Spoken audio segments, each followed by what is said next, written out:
I can't believe this plant is finally in bloom and it looks so stunning. Hi, I'm Jess and today I'm going to be talking about my orchid collection and things that have been going on in the month of April. So first off, let's start with blooms. The first plant is the Cymbidium Sumatra. Now this plant is finally in bloom after waiting several months for these buds to finally open up. The day has arrived and I love the flowers. They're really stunning, they're beautiful and floriferous.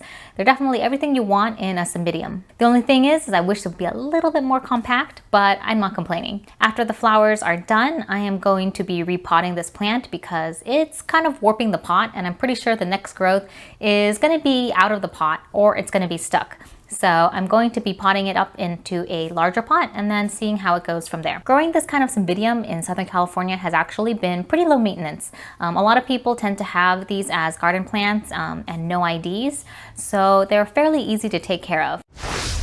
The next plant is the Phal MODESTA. Now this plant is considered a fragrant summer blooming phal. It's supposed to smell like grape soda, and for me, I can't really smell it. It just kind of smells like a typical florally grassy scent. Perhaps I don't have the right heat or humidity to really release those aromas from this plant, so I will have to try and put it in different position to maybe get more out of it to see if it really is fragrant. I also have a duplicate of this plant from a different supplier, so I'm hoping that once that one blooms, I'm going to compare the two and see which one is fragrant, or maybe there's something wrong in my culture that is preventing me from enjoying the fragrance. Nonetheless, this plant has beautiful blooms. On 2 spikes, currently there are 4 flowers, so 2 on each spike, and once these flowers fade, I'm not cutting off the spike because I know that over time they will continue to extend and grow. So far I'm just going to leave it as is and enjoy the blooms. I'll also be repotting this plant because there are some tiny little roots coming out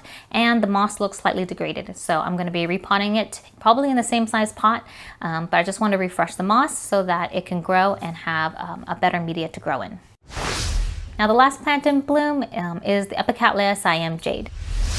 I didn't get to capture this plant when it was in full flush. I kind of caught it a little bit after, and it also bloomed in the middle of a heat wave. So it got really hot and so the flowers faded really quickly. So the blooms were not as impressive and this plant is kind of struggling. I don't mind that the flowers didn't last as long as it usually does. I know that once this plant recovers, it's going to have really stunning and beautiful blooms. Some of the flowers from the previous years have been really showy, so I know that this plant is one that I really want to keep in my collection. I will be rehabbing this plant. I'm hoping by the end of this growing season, the new growths will be stronger and healthier, so it could have great blooms in the next following season. So I mentioned that we were going through some heat waves. I think we're on our second one of the spring season, and the first one was actually quite brutal because not only did the temperature jump a couple of degrees, it jumped 20 degrees in like less than 2 days. And so basically it went from 80 degrees to basically 100 for 3 days. And so a lot of my plants were not prepared for that, especially the ones outdoors. So my Cattleyas definitely got the brunt of that and I wasn't able to prepare for them. So the very first day I wasn't prepared for that huge jump in temperature, so I didn't put up any shade netting, and unfortunately some of the Cattleyas got burnt. Luckily all of them survived, so none of them died, but they definitely look a little worse for wear right now, especially my Laelia Zip. So some of my Cattleyas just don't look that nice anymore, but that's fine because they're still healthy and I just made sure to keep them well watered. But I know that the next coming heat waves and into the summer season, I may have to start putting some shade netting over my Cattleyas just so that they have a little bit of protection. So if these plants aren't acclimated and they don't gradually increase the light and temperature, if it's all of a sudden really hot and really sunny at the same time, then these plants definitely will have some setback. Also, my growing space is kind of under construction right now.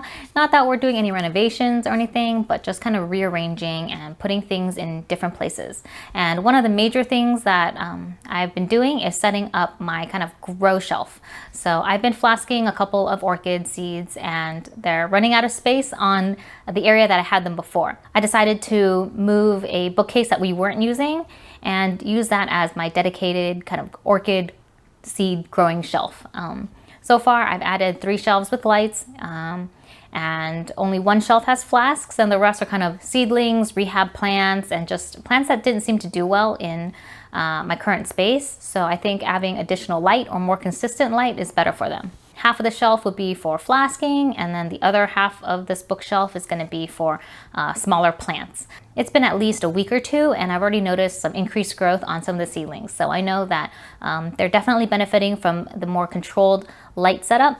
And with this, it's more protected. So hopefully these seedlings will also do well. And the last thing that's really exciting is that I'm planting all of my terrestrial orchids, and they are finally growing, and some have grown faster than I can keep up. So one of the plants is growing really fast. Almost every day I see very significant signs of growth, and it's going to be blooming in a couple of weeks. So I'm really looking forward to seeing that. For all the other plants, they're breaking dormancy, so the tubers are starting some new growth, so leaves will be coming soon. I am really amazed by the amount of growth that they can put on in such a short amount of time. I'm used to a lot of these orchids spending almost an entire year growing 2 leaves.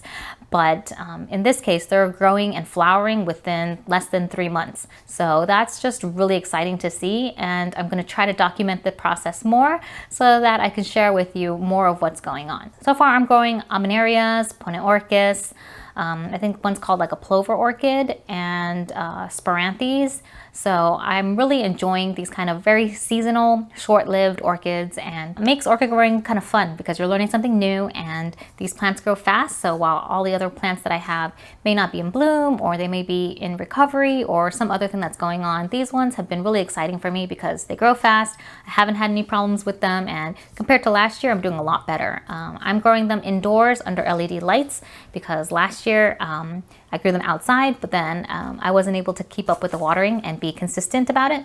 So I think this year by growing them under lights, I can better monitor them and then also better enjoy the flowers once they're in bloom. So that's what's going on in the month of April with my orchid collection.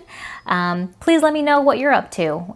Anything you're looking forward to for the season, any orchids that you're looking forward to seeing in bloom, I'd love to know. If you like this video, please give it a thumbs up. And if you want to see more orchid updates, please click on the playlist to see what's going on in my orchid collection. Thank you so much for watching, and I'll see you in the next episode. Bye!